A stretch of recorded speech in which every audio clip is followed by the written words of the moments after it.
Welcome to GLS Carriers Presents Team Talk. I'm Ken Cox, Kenny Coons, Howdy. Francis Ham, Right. and Danny. Yep, I'm here. Danny, say your last name again. Lockmiller. Nope, that's not right either. So today we had a birthday. Well, it's not today, but Chris Bear. We're celebrating a birthday this week. Happy birthday. Today we're going to go over some paperwork, communication. I cleaned a trailer, and we've got some drivers moving to Carthage. We've got some other things to talk about. Danny's got questions, I do have questions. so we'll dive into all of that. Let's. You want to start with paperwork? Yeah, I can do the paperwork. First off, I want to say thanks for everyone stepping up. We got a lot of loads going out to Illinois, Iowa, Texas, all over right now, and they just keep coming. That's just going to increase as well. There has been some issues getting some paperwork in on time. I'm not sure if everyone understands the net 30, 60, 90 days for a customer to pay. Those start when they receive an invoice, and we can't invoice until we have the paperwork.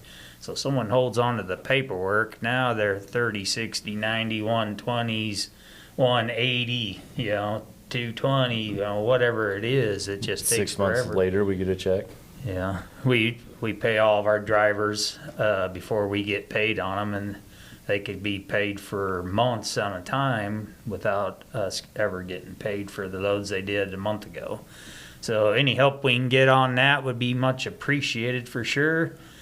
And I always found that before I even left the dock, I would throw it all into TransFlow, and I would send it. Before, like, I got unloaded, I got my BOLs, TransFlow, send, depart shipper, receiver, pulled out, closed my doors, and off I went. I didn't have to worry about stopping somewhere. All of that was done. To me, it was sooner I get this in, the sooner I get paid. And you're 100% right. I mean, you got Candace who's in there right now who's getting all this paperwork that's coming in. She's got to go through it. She's got to get it all put into the system. She's got to enter it in to bill the customer. Then Laura's going to get it. She's got to key it all in to get the driver paid for it, for the trip. And then we got to make sure that if there was a lumper, whatever was on there, that we get all that stuff put in and get it done. And I agree 100%. When you get done making that delivery and everything's done and signed off, if you can transflow it right then and there and get it off your plate, everybody behind you can do their piece of it to try to get it processed to get you paid in time. With lumpers and pallets and that kind of stuff, you need those receipts like right away, right? correct. And not like just within 24 hours of delivery. And like if you're at a shipper and you get a receipt for or you have a lumper, you need that receipt Right when it happens. right away, right? Okay. The way that usually works is different brokers or customers need that within 24 hours of delivering, or they just don't pay it. You know, no one wants to pay a lumper fee if we don't have to. Sure. I did a lot like you too, is I'd back into the door waiting to get unloaded. Anymore, you can't go on the docks, you know. And I would transflow my envelope and whatever else I needed to. I'd have it ready to send. And when I got my bills, I'd just take a picture of the bills and it was done, you know. Most of it's done, then I'd get out, check my oil, bump my tires, you know, make sure everything was good to go. And, you know, a lot of times anymore you're sitting because everybody's short-handed, so you got plenty of time to do all this. Mm-hmm. Yeah, so. You had a question, something about equipment. What is the most underrated part of a truck that is essential to safety? I always think it's the driver. I thought you were going to say hydration. And I know, I hydration. was waiting for that too. Well, that'll lead us into our safety topic, That's Francis. right. That's right. So when we talk about things that are related to safety that we probably neglect, I'm going to go back to fire extinguishers, triangles into a truck. They have a tag on those things, and they have to be inspected. Mm-hmm. And there is a place on that tag where you can sign off on, and you as the driver can grab that fire extinguisher, make sure it is charged, and a good thing to do is take it out of its locking cradle there and shake that fire extinguisher, turn it upside down and shake it to get the powder to move inside of it. And then put it back in there, sign on that tag that you have inspected it. If you're ever pulled into a DOT inspection and they look for that fire extinguisher, they're going to see if indeed it's been inspected and that it's good, that it's charged. If you're ever in a facility that would be OSHA and or MSHA, they're going to look at that too. They're going to want to see that it has been done. So I would definitely do that. And if you've used triangles or anything, put them back in the box. So the next time you need them, you've got them. And inspect that box and make sure that there are triangles in there and they're in good shape to where they can be used again if needed. Well, there's a safety part of it too. Because if your truck catches fire, you want something to be able to put it out if it isn't charged. That's right. That could be a problem. Well, I had a fire extinguisher, but it just did this small puff. Well, I'm kind of an ignoramus. How do you check a fire hydrant? We have some at our house. I don't know if I could tell you how to check it. What do you look for? There is a gauge on there. Yeah, there's a gauge, and it's got a green zone on the top of it, and it's got a little needle on there. And you got to look and make sure that that needle is in the green zone. If it's outside of the green zone, it needs to be replaced. That fire extinguisher needs to be replaced. But the powder is the big thing. You know, other than compressed air inside of there that's going to blow it out, you could fan a fire with a fire extinguisher, or you could extinguish a fire if the powder's there and it's working correctly. And the other thing is knowing how to use a fire extinguisher. You know, you don't shoot it at the flames, you shoot it at the base and put out where the fire is at, not in the air where the flames are, because they don't last very long. Yeah. If you've got expired extinguishers in your house, that's a great opportunity to train the little ones on how to use them, because you can't really use it anyway, right? So you teach them to pull the pin, point it, base of the fire and pull. Plus, it's something fun to do because, it makes a lot of mess. I recommend doing it in the neighbor's yard. But Not in the house. Not in the house. It's made to take the oxygen out of it, is what I believe what that powder does. Yes, Mm-hmm. others are. Without Tastes funny. oxygen, fire can't live. So Yep. You gonna miss your brother? I always miss my brother. Well, isn't he moving? He is moving. He sold his place. We got Houston also moving down to the Missouri area. They're ready to rock and roll. Get down there and in start moving and grooving. Well, just so everybody knows, your brother is a driver for GLS. He is, Robbie. Yeah. In case anyone didn't know.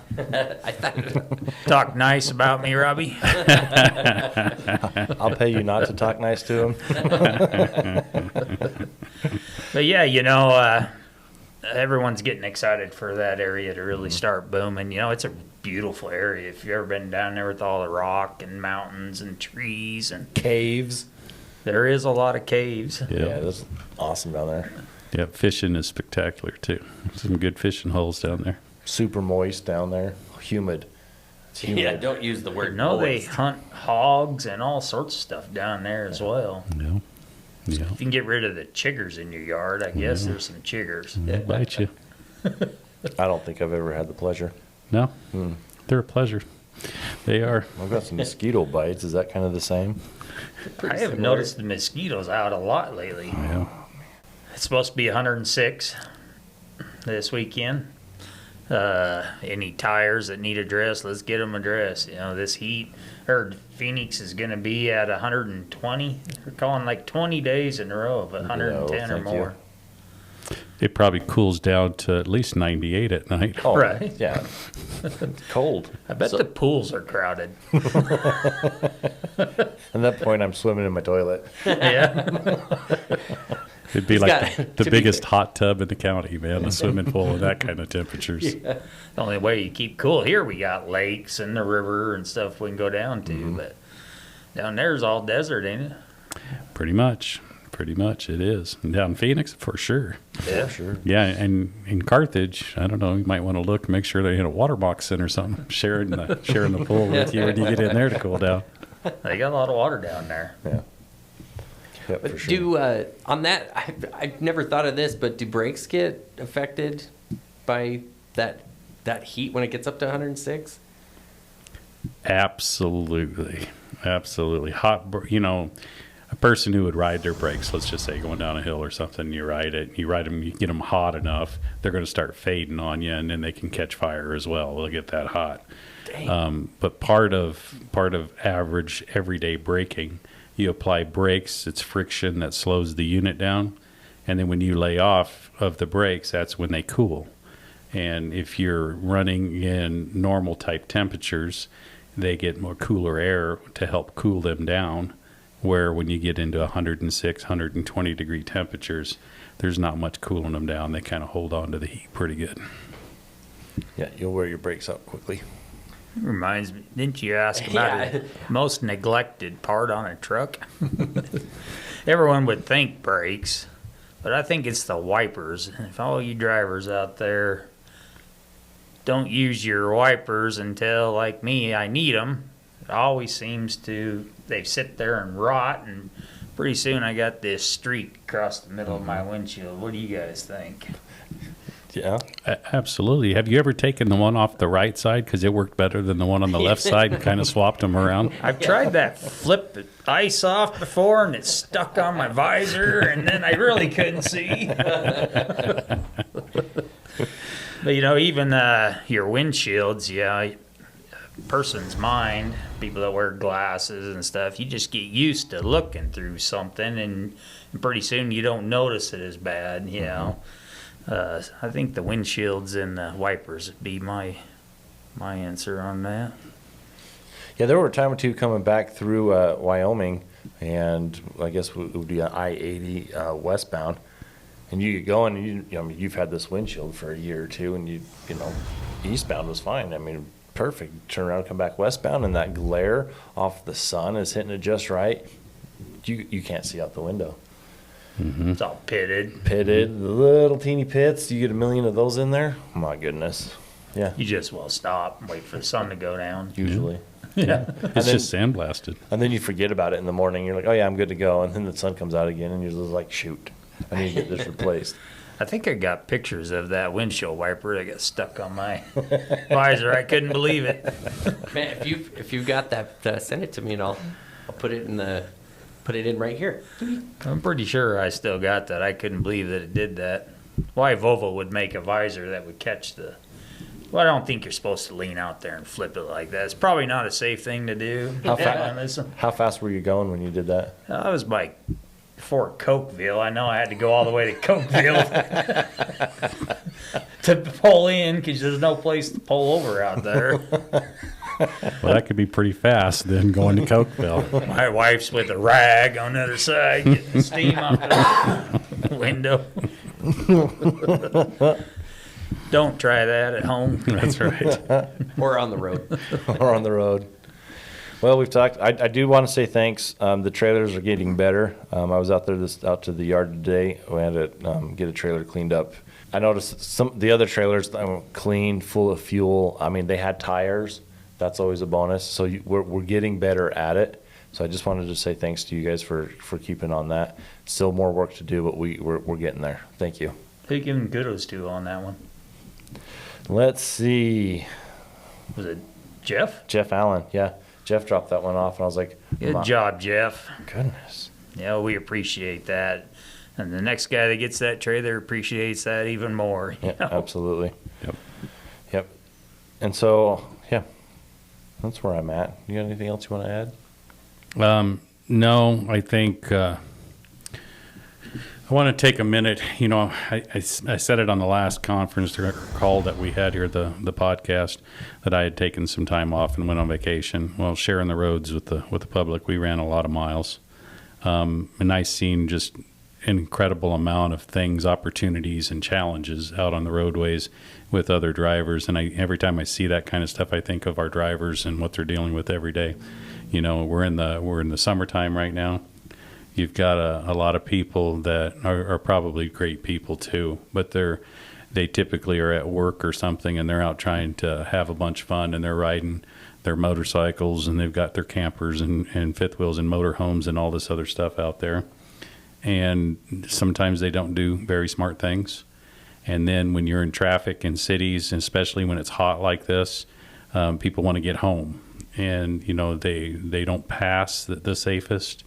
You deal with a lot of different things, and you have to really be on your toes to prevent any incident.